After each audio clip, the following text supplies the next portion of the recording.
नमस्कार, मैं कुमार श्रीकांत, आपका स्वागत है स्वधर्म में।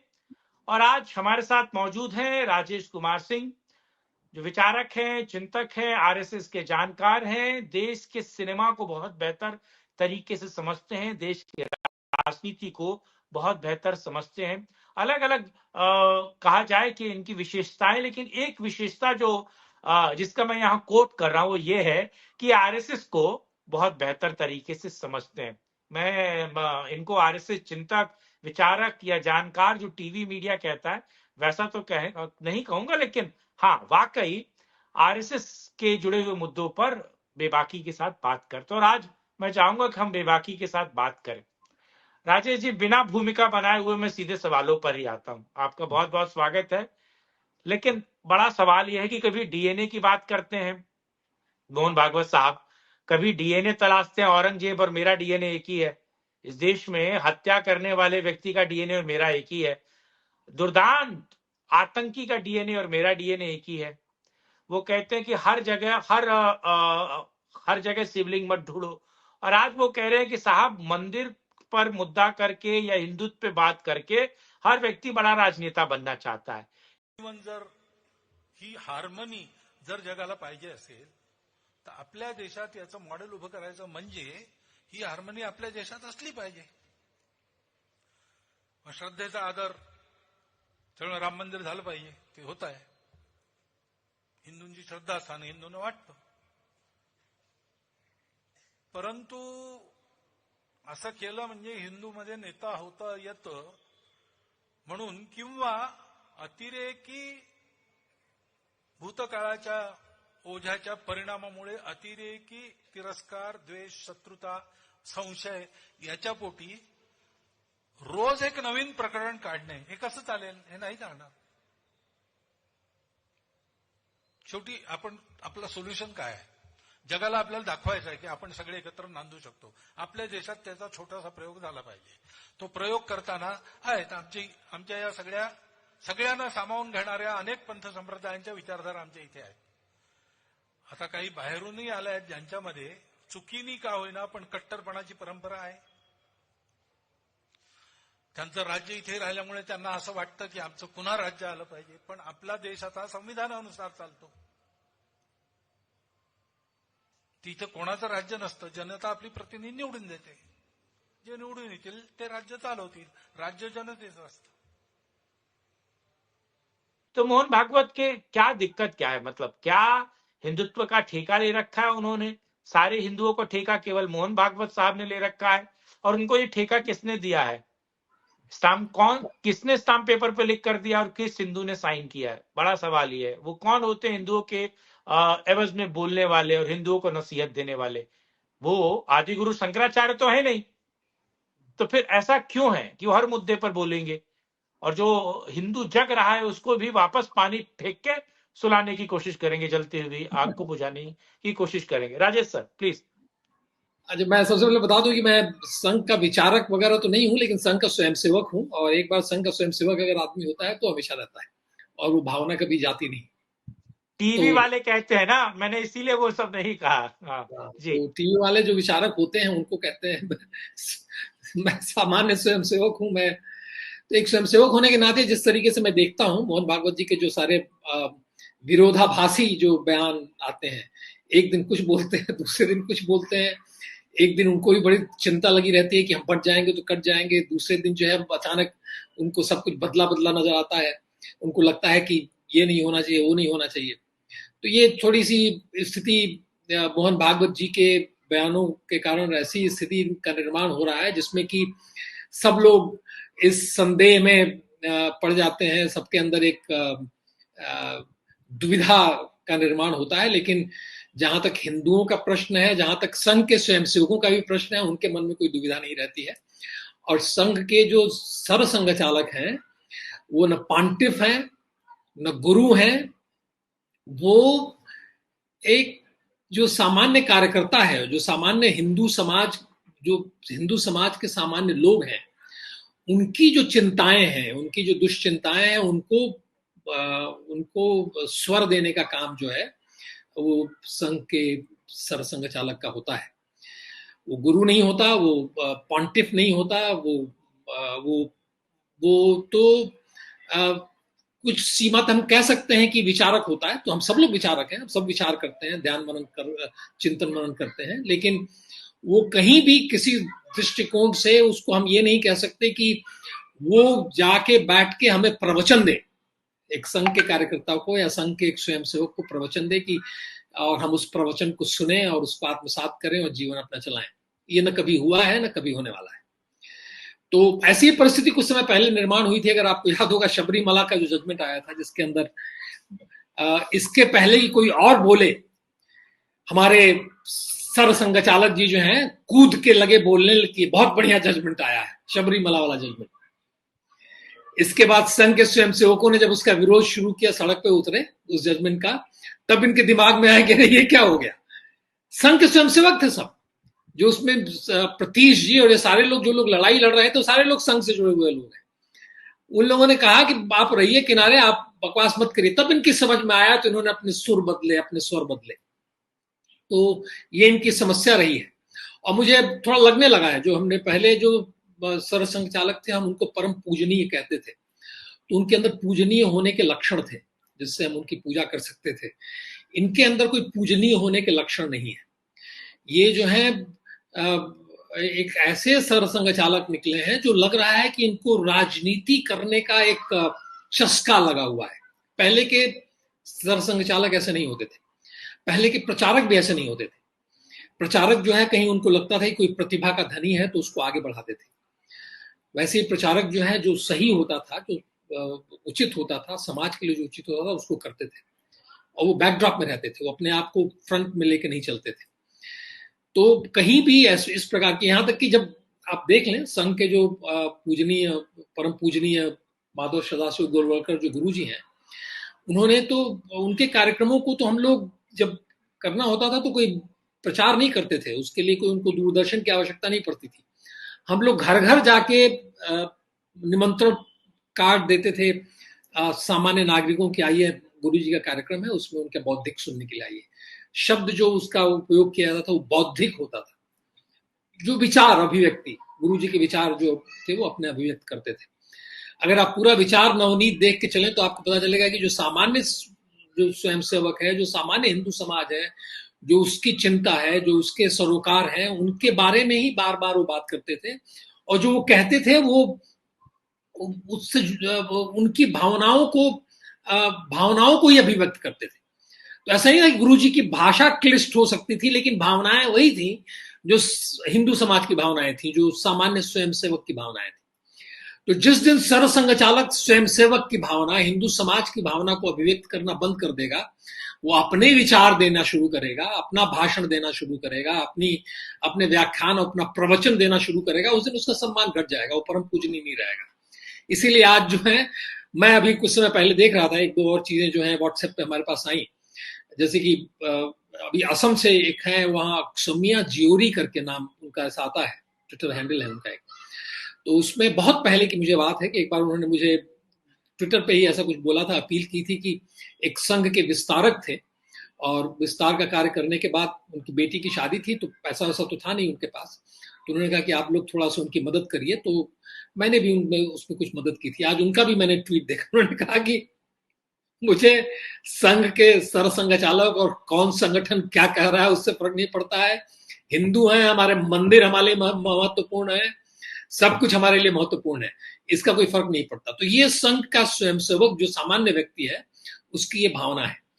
तो ये मूर्खता ही कर रहे हैं, ये जो मूढ़मती जो हो गए हैं, ये कि जब उस सामान्य भावना से आप जुड़ के बात नहीं करेंगे तो आपका अपमान ही होगा, आपकी पूजा नहीं होने वाली है।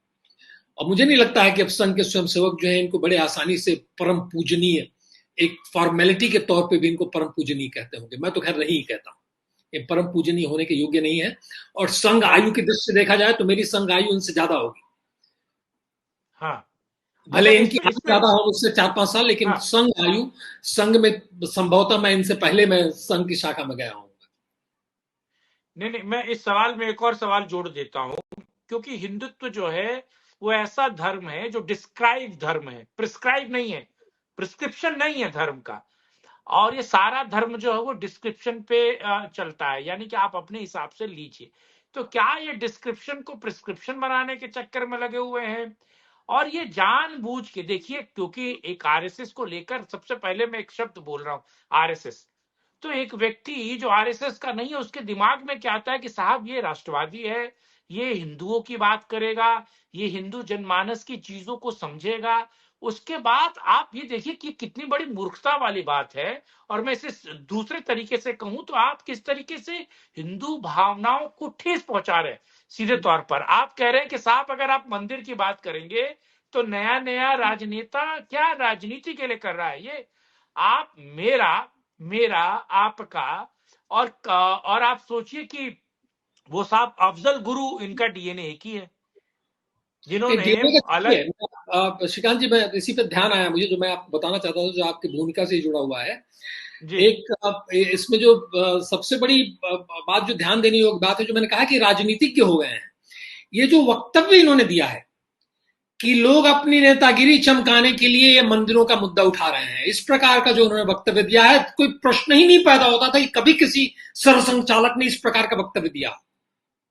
एक मनीषी और एक ऋषि ऐसा वक्तव्य देगा कि आप जो व्यक्ति अगर कोई एक मुद्दा लेके चल रहा है, उसके लिए अपने जीवन को खपा रहा है, उसको ऊपर इस प्रकार की टिप्पणी करके उसके काम को कम करके आंकने का प्रयास कर रहे हैं। एक पूरी तरह से एक राजनीतिक वक्तव्य इन्होंने दिया है। इनको लज्जा आनी चाहिए वो वक्तव्य देने के लिए कि उन सारे लोगों ने जो संघर्षरत हैं और इतनी मेहनत कर रहे हैं, आज उनके संघर्ष का आधार, जैसे कि विश्व शंकर जैन की बात करते हैं। मैंने सबसे पहले अगर जाना कि जो लड़ाई लड़ी गई है काशी विश्वनाथ की, और जो लड़ाई जो कृष्ण जन्मभूमि की लड़ाई लड़ी जा रही है, उस लड़ाई को लेके ही सबसे पहले इनका वक्तव्य आया था ना कि साहब हमें और कुछ करने की आवश्यकता नहीं है, जो हो गया सो हो गया। उसी वक्तव्य को उन्होंने दोबारा दूसरे तरीके से फिर से दोहराया है। उसी विष्णु शंकर जैन ने जो वक्फ बोर्ड को लेके एक इतना बड़ा आंदोलन शुरू किया, प्रचारित किया कि साहब ये कितना खतरनाक है, आज उसी को आधार बना के केंद्र के अंदर जो ये कानून बनाने की बात कर रहे हैं। और ये सारे खतरनाक चीजें, वो ज्यादा चिंतित है ना कि क्या हो रहा है। तो ये सब कुछ जो कुछ हो रहा है उसके अंदर आप एक राजनीतिक वक्तव्य देके उनको आप निगेट करने का प्रयास कर रहे हैं, उनको नीचा दिखाने का प्रयास कर रहे हैं। जो योद्धा हैं आपके, जो हिंदुत्व के योद्धा हैं, उनको नीचा दिखाने का प्रयास कर रहे हैं। दूसरी दृष्टि से देखा जाए तो आपने तो योगी जी को भी नीचा दिखाया। तो योगी जी को नीचा दिखा के आप निकल जाएंगे क्या? अगर ये नागपुर में बैठे बैठे अगर समझ रहे हैं कि मोहन भागवत की अपनी राजनीति खेल लेंगे वहां बैठे बैठे, तो मूर्ख है ये। जनता ने, हिंदुओं ने रिजेक्ट कर दिया आडवाणी को, हिंदुओं ने रिजेक्ट कर दिया, अटल जी को भी रिजेक्ट कर दिया, और मोदी को उठा लिया केवल इसलिए कि साहब मोदी ने सबक सिखाया।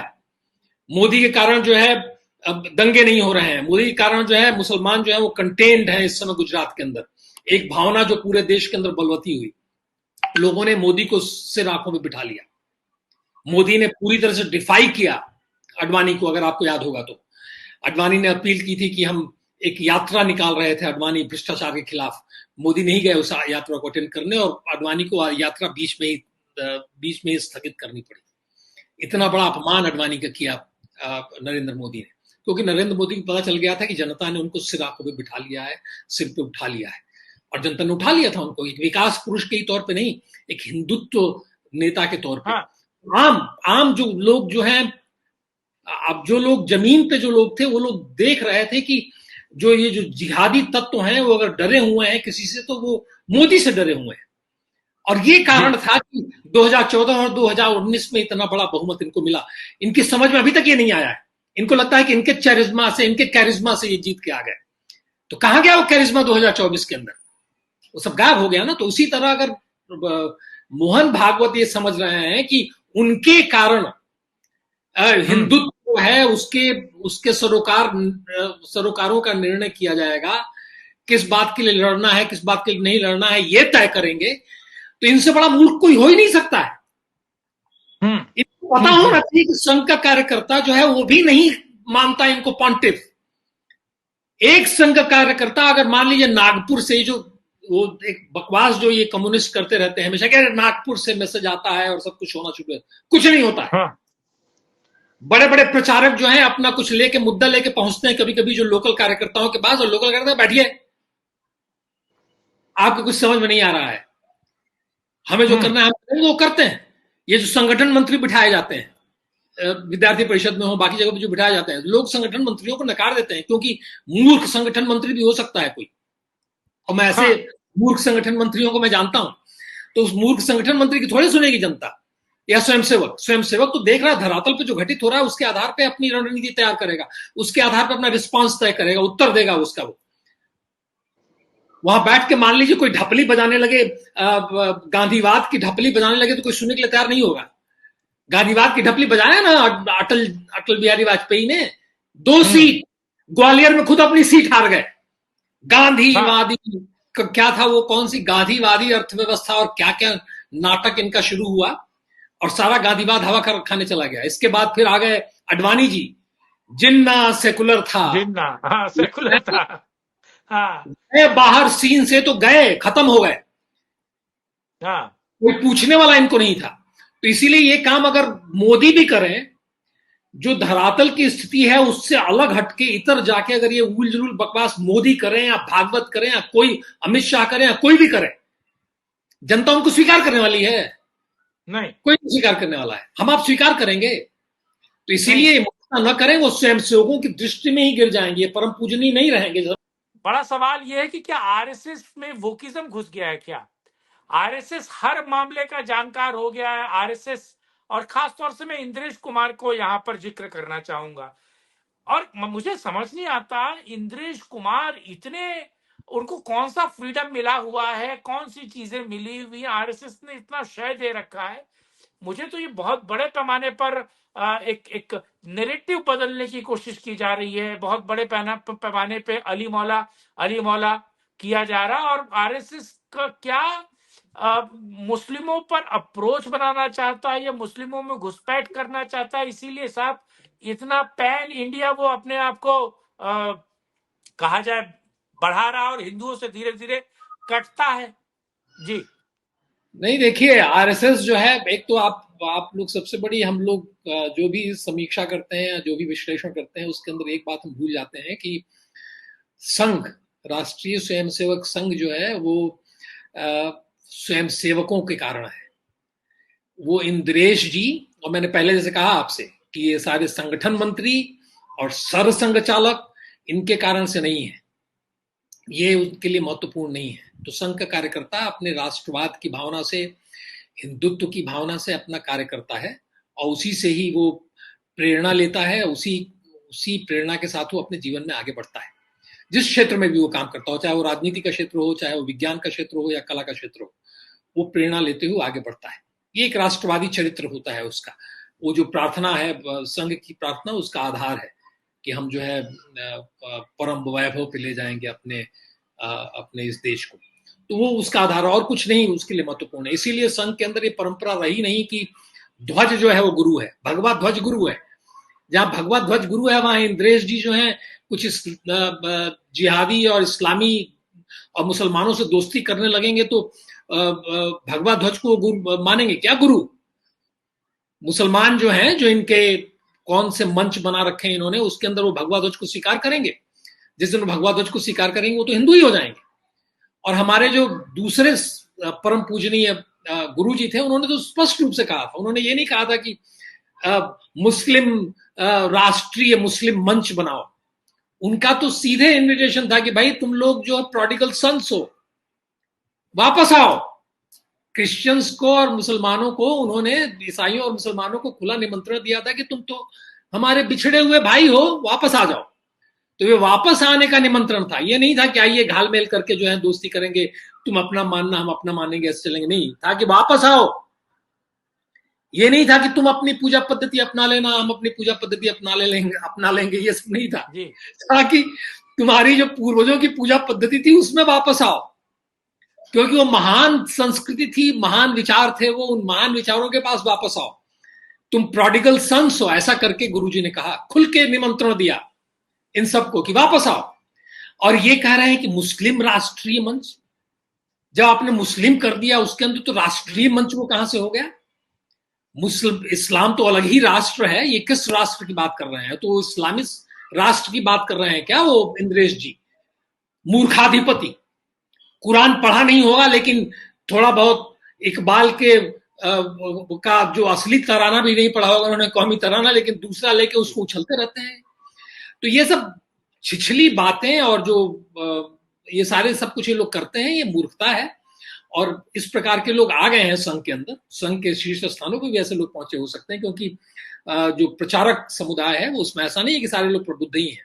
पहले स्थिति नहीं थी, पहले जो है प्रचारक वर्ग में भी अच्छे प्रबुद्ध लोग होते थे।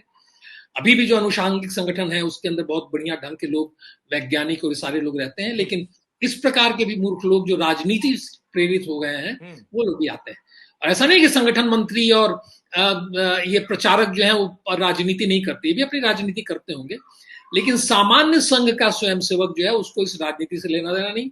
उसके लिए राष्ट्र सर्वोपरि है, उसके लिए उसका हिंदू संस्कृति सर्वोपरि है, उसका धर्म सर्वोपरि। अच्छा, इस बीच मेरे दिमाग में एक सवाल कौधा है, मैंने कहा ये भी पूछ लूं। अच्छा, दोनों सवालों को एक साथ क्लिप कर देता हूं मैं। ये जो आरएसएस प्रमुख का ये जो पद होता है, इसकी कोई वैलिडिटी होती है क्या? कि 5 साल के लिए, 6 साल के लिए, 10 साल के लिए, और इसको कितना झेलना पड़ेगा महाराज? ऐसे व्यक्ति को कितना झेलना पड़ेगा? मैं इसको लेकर भी परेशान हूं। और क्या नहीं लगता कि आपको कि हिंदू भी अब जिस तरीके से उनका मोह भंग हो रहा है, क्या हिंदू कोई दूसरा ऐसा संस्थान या संगठन या पार्टी या कुछ भी, किसी भी तरीके से समझिए, क्या उसे नहीं बना सकते? क्या उसके पीछे नहीं जा सकते? दोनों सवाल मैंने क्लब कर दिए एक साथ। कितना झेलना पड़ेगा और हिंदुओं के आगे क्या है? सारे हिंदू जो है अलग अलग क्षेत्रों के अंदर काम कर रहे हैं, अगर आप देखें, और बड़े महत्वपूर्ण काम कर रहे हैं। तो जहां संघ के अनुषांगिक संगठन अपने अलग अलग क्षेत्रों में अपना काम कर रहे हैं, वहीं बाकी के भी हिंदू संगठन भी अपने अपने क्षेत्रों में अपना काम कर रहे हैं, बहुत महत्वपूर्ण काम कर रहे हैं। तो वहां कोई समस्या नहीं है। दूसरी बात यह है कि पहले भी आपके कार्यक्रम में बता चुका हूं कि संघ का जो सरसंघचालक का जो पद है, वो सरसंघचालक ही तय करते हैं कि अगला सरसंघचालक क्या होगा। अगर किसी कारणवश ऐसा हो गया कि वो बीमार है या कहीं कोई समस्या आ गई है, कुछ अल्जाइमर्स हो गया है, ऐसा कुछ हो गया है, तब उस समय एक निर्णय लिया जाता है कि साहब उनकी जगह पे किसी और को चुना जाए। नहीं तो सामान्यतया जो सरसंघचालक है, जो परिपाटी थी कि डॉक्टर हेडगेवार ने माधव सदाशिव गोलवलकर को अपना उत्तराधिकारी चुना, उसके बाद गुरुजी ने देवरस जी को अपना उत्तराधिकारी चुना, इसके बाद देवरस जी ने आगे रज्जू भैया को अपना उत्तराधिकारी चुना, इसके बाद फिर रज्जू भैया बीमार पड़ गए तो उसमें फिर संघ के बाकी के लोगों को मिलकर तय करना पड़ा। तो अब इसके ऊपर निर्भर करता है, अगर ये भी कहीं अल्जाइमर्स वगैरह से पीड़ित हो जाए, कहीं इनकी समस्या हो, तो उस परिस्थिति के अंदर जो है संघ के अंदर जो है नेतृत्व परिवर्तन की एक बात हो सकती है। एक सबसे बड़ी समस्या ये है इनके सरसंघचालक होने के कार्य में मैं देख रहा हूं, जो अनुषांगिक संगठनों का जो नेतृत्व है वो बहुत ही लचर हो गया है। विशेष रूप से विश्व हिंदू परिषद का अगर आप नेतृत्व देखें तो वो बहुत ही लचर हो गया है, कमजोर हो गया है। वो लड़ाई लड़ने की क्षमता ही नहीं है। बाकी सारे लोग लड़ रहे हैं, उसी मंदिर के लिए लड़ रहे हैं, ये कहीं नहीं लड़ रहे हैं। तो ये जो सबसे बड़ी समस्या है, तो इनकी अपनी जो अयोग्यताएं हैं, उस अयोग्यताओं को इन्होंने अपने अनुषांगिक संगठनों पर भी थोप दिया है। ये एक नई समस्या खड़ी हुई।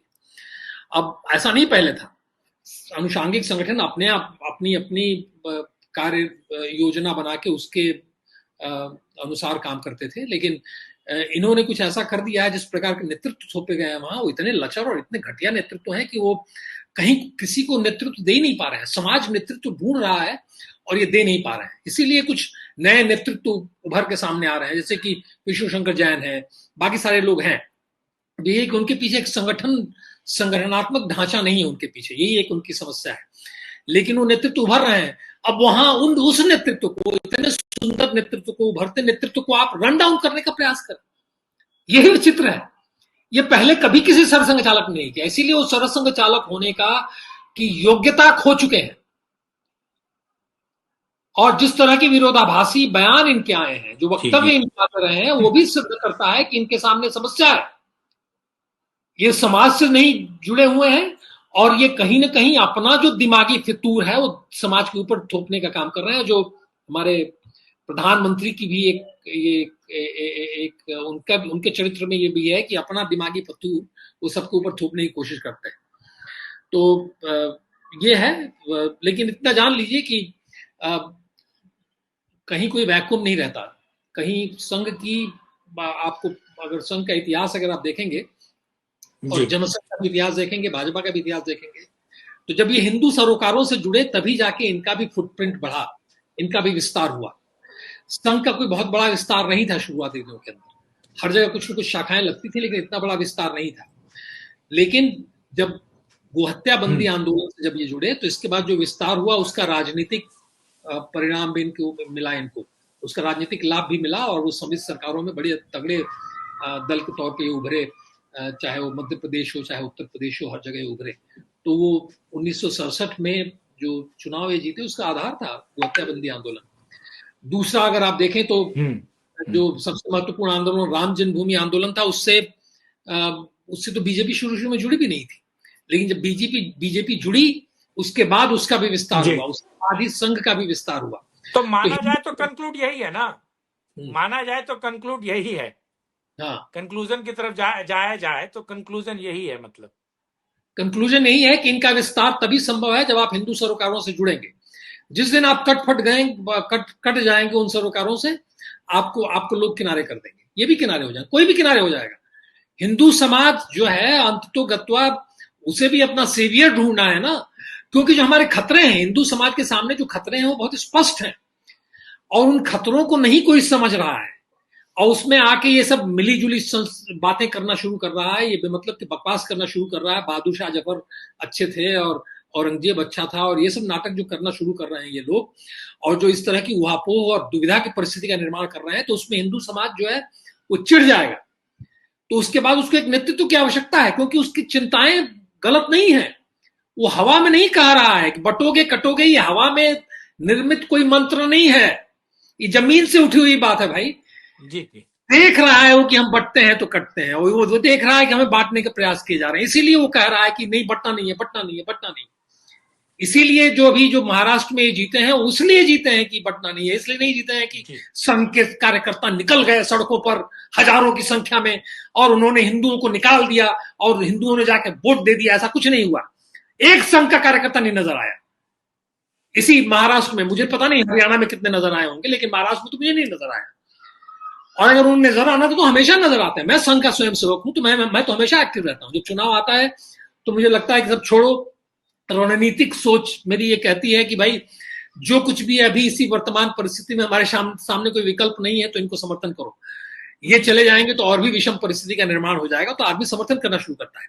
जिस दिन ये चुनाव जीत के जैसे भी सत्ता में आते हैं, उसके बाद हम दूसरे दिन से हमारा भी गाली देने का कार्यक्रम शुरू हो जाता है सोशल मीडिया पे। इनको कायर, नाकारा, नपुंसक सब कहना शुरू कर देता है आदमी, क्योंकि चाहता है, इनको जगाना चाहता है। ये जो हमारा जो वार्तालाप मैं आपके साथ कर रहा हूं, आपका उद्देश्य जो कुछ भी हो इस कार्यक्रम में, मेरा उद्देश्य यह है कि जगे। हमारे मोहन भागवत जी जो हैं, जो सुन्न दिमाग हो गए हैं, जो पगलटई कर रहे हैं, वो करना बंद करें। समाज के अंदर दुविधा की स्थिति का निर्माण न करें, समाज को पशुपेश में न डालें। जो बांटने के प्रयास सारे के सारे कर रहे हैं मिलजुल के, कि बांट देना है किसी तरीके से हिंदू समाज को, ये भी बांटने की उस प्रक्रिया में भागीदारी न करना शुरू कर दें। तो जिस प्रकार के राजनीतिक वक्तव्य उन्होंने दिए हैं, उन्होंने तो वैसे ही सम्मान खो दिया।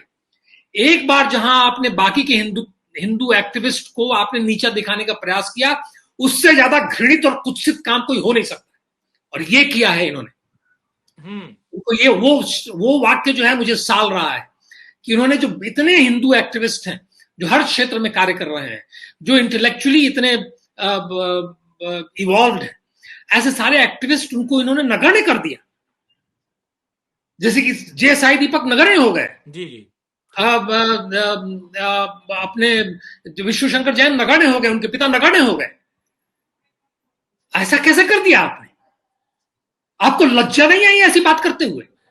या बाकी जो सैकड़ों हजारों यूट्यूबर हैं जो लगे हुए हैं हिंदुत्व की राह पे चल रहे हैं, ओपन इंडिया के नूपुर जो शर्मा है, ये सब जो लगे हुए हैं हर क्षेत्र में काम कर रहे हैं, स्वाति गोयल है, आप लोग हैं, सब लोग जो लगे हुए हैं हर क्षेत्र के अंदर, सबको आपने शून्य कर दिया। इतनी बड़ी मूर्खता। आपने आज आपने आज मुझे लगता है अगर मोहन भागवत पर ये के पास ये किसी ने टैग करके पॉडकास्ट पहुंचा दिया ये से कोई तो मोहन हाँ भागवत मेरे सामने बैठे होते तो उनके सामने मैं कहता, जी और मैं मोहन भागवत तो अब है ना, मैं बचपन से गुरुजी और रज्जू भैया के तो बड़े ही निकट संपर्क में रहा मैं, जी बालक जी के तौर पे। जी जी और उनकी बातें मैंने उस समय जो ग्रहण की वो मेरे पास अभी भी हैं। मुझे याद है गुरुजी की बातें जो मैंने सुनी थी वो मेरे दिमाग में अभी भी बैठी रहती हैं। मैं बता रहा हूं आपसे, रज्जू भैया ने एक बार ऐसे ही कहा और वो चीज जो है बचपन में अच्छा मैं इस पे एक और सवाल पूछ रहा हूँ, मैं बीच में टोक रहा हूँ। क्या लोकसभा में बीजेपी की कम सीटें आए हैं इसीलिए ये बड़े बोले हो गए हैं क्या? इनको लगता है कि साहब अब आया है ऊंट पहाड़ के नीचे, 14 में नहीं आया, 19 में नहीं आया, अब आया है बेटा, अब इसको रगड़ लो, अब नहीं इसको नहीं, पकड़ लो। ये ऐसा नहीं कल्पना है नहीं कर सकते वो इतना, तब तो जी। वो तो फाइनल अति रिमार्क भी कीजिएगा इसी इसी सवाल में, फाइनल रिमार्क भी है। वो तो मूर्खता की सीमा पार कर जाएंगे अगर ऐसा सोचने भी लगेंगे वो, कि कोई इनके ताबे में आ जाएगा। कोई इनके ताबे में नहीं आने वाला, सब अपने अपने क्षेत्र में काम कर रहे हैं और बेहतर काम कर रहे हैं, यही घटिया काम कर रहे हैं। ये इनका अपना नेतृत्व स्वयं का तो लचर है ही, इन्होंने बाकी अनुषांगिक संगठनों के भी लचर नेतृत्व को समर्थन दिया है। तो ये सब नहीं सोच रहे हैं, वो मोदी विरोध नहीं कर रहे हैं, एक्चुअली वो मोदी परंपरा और इनकी परंपरा में बहुत अंतर नहीं है। तो ये लोग मिलजुल के ही शायद काम कर रहे हैं, मुझे ऐसा लग रहा है। क्योंकि जो इनकी जो माइक्रो मैनेज करने की एक जो बुरी आदत इन लोगों की पड़ गई है कि सब कुछ माइक्रो मैनेज, कभी नहीं ऐसा होता था। जितने भी आंदोलन हुए हैं ना, उन आंदोलनों में माइक्रो मैनेज करके आंदोलन नहीं हुए हैं। जेपी मूवमेंट के अंदर एबीवीपी जुड़ी, उसका कारण ये नहीं था कि नागपुर में बैठा हुआ कोई आदमी माइक्रो मैनेज कर रहा था।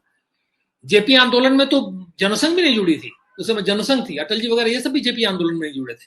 विद्यार्थी परिषद केवल जुड़ी थी, लेकिन अपने आधार पर उन दिनों राम बहादुर राय और गोविंदाचार्य जो है सारा काम देख रहे थे। इन सारे लोगों ने अपने इनिशिएटिव पे जुड़े लोग, तो हर क्षेत्र के अंदर जो अपने इनिशिएटिव पे लोग काम करते हैं। हमारे यहाँ जो छात्र संघ के चुनाव होते थे, हम अपने इनिशिएटिव पे वहां काम करते थे, अपनी खुद की स्वयं की पहल होती थी, इसलिए नहीं कहीं से कोई मैसेज आया। हमारे यहाँ तो काशी हिंदू विश्वविद्यालय में जो संगठन मंत्री थे विद्यार्थी परिषद के, उनकी एंट्री बंद थी, कुछ उल्टा सीधा उन्होंने किया था जिसके कारण। और एक जन हमारे मंत्री जो बने थे अभी मोदी जी की सरकार में मंत्री थे, उनको हमने रिजाइन करवाया था वहां, हमारे ही जनरल सेक्रेटरी थे।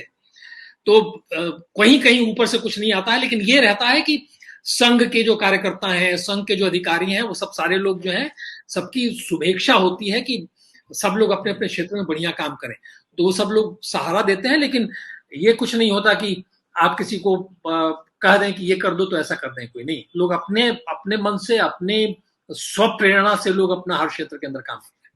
ये स्वयंसेवक की खूबसूरती है, स्वयंसेवक स्व प्रेरणा से काम करता है, स्वयंसेवक है सही माने में। राजेश सर, आप जुड़े और आपने आज आज मुझे लगता है बड़ी बहुत बेहतर बातचीत हुई, अच्छी बातचीत हुई, अलग अलग मुद्दों पर बातचीत की।